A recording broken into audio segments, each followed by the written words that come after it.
Yeah, no kidding. Let's decide this on the track. Will Smith, no, it is not combined times. That is the roar tie break.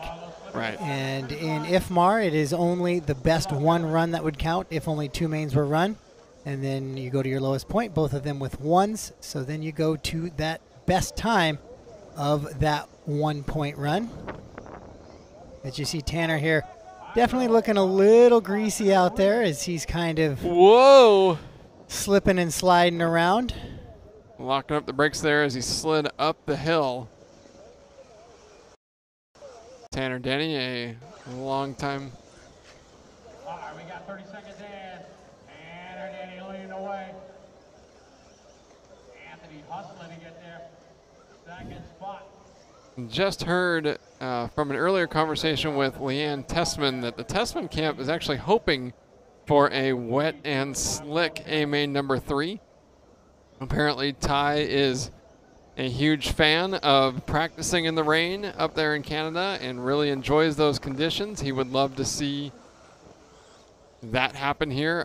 They feel like they're very prepared for what they would do if the track got slick and disgusting, and man, wouldn't that be something?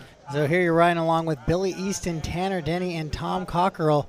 And looks like Easton now has that top spot as he goes 26.9 last time by. And you saw Tanner with a little bit of a bobble on the second double in the Death Row doubles. Kazuki right there with him. So it's kind of a 4-car breakaway here as Kato is 3.8 back. Then Derek Wood, Ray Munday, Paul Crompton, Shuji, and Frederik Hovgaard. Yeah, unfortunately for Ty, even if this did come down to an A-main number 3 and it did rain, I mean, the track's already going to be too slow. So Mayfield with a 1 and a 2. Tessman has a 2, so even if Tessman won A-main number 3, he's not going to beat Mayfield on a tiebreaker. As we work with Billy here on the right-hand side of the track. And down the straightaway, Cockerill moves up to the 2. Tanner Denney slips to the 3 now. It's Kazuki in the 4, Kato in the 5, Derek Wood the 6, Paul, Shuji, Ray, and Frederik. So Billy Easton putting in some good laps here, pulling away from Cockerill and Tanner Denney a little bit in this one. Track surface, maybe a little bit slimy, not looking awful here in your D main. And the more cars we can put on it before the A main, as long as we don't get any more moisture, any of that stuff will be pushed off as well. You see Easton taking that second double way deep there and then making a mistake on the 4th double, as does Cockerill, but Cockerill pointing the right direction, right on the inside of the line. So what a break for Tom there. Cockerill joined us a little bit in the Team LSU Racing broadcast booth earlier today. Now taking the lead and giving it right back. Billy Easton to the inside at the top of the hill. Cockerill fights to the inside, coming onto the straightaway. Great race here in the D. What a battle. Tom Cockerill leading him around as they head into those doubles. You'll see a little bit of gap here, and it tightens right back up. Easton tries to go to the inside, take that deep jump. Cockerill with a mistake on the triple. Somehow with the factory flip with 1:35 to go, they're going to get at least 3 laps in this one to decide it for your D main. And Tanner Denney lurking there in the 3, about 5 seconds back, so he's going to have to get a little bit closer should those top 2 tangle. Easton getting a lucky break there as both he and Cockerill from deep on the grid. 7th for Easton, 8th for Cockerill, moving into the top 2 and trying to fight here toward the D main win.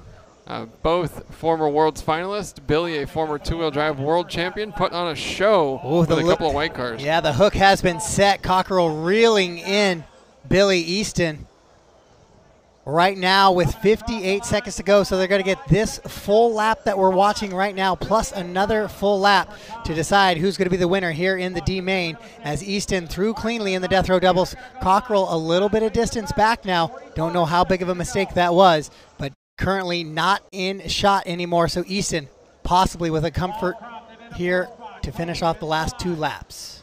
Yeah, down the right-hand side, the biggest lead he's had pretty much the entire time, as Cockerill unfortunately losing ground, and this won't be a race to the win.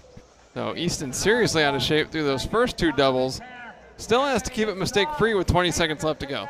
Yeah, Tanner Denney now has caught Tom with those mistakes, so the battle for 2 and 3 heating up here. Looks like Denney now by Tom as Tom works into that Sun Padao section. I'm sure Tanner Denney would have liked to have finished higher than the D main for four-wheel drive, but a good run here to finish this one up. All right, last chance for Tom to pull him down the straightaway. Nope, it'll be Tanner Denney getting the 2 spot. So Billy Easton actually going to go 12 laps here. So a victory lap for Easton. Now Cockerill way wide on the straightaway. Wasn't sure if he was going to fly off the track, but we follow up with the final couple corners on a victory lap with Billy Easton down the right-hand side and taking the win in the D main. Terrific run there for Billy Easton. You see the car sliding around on the straightaway.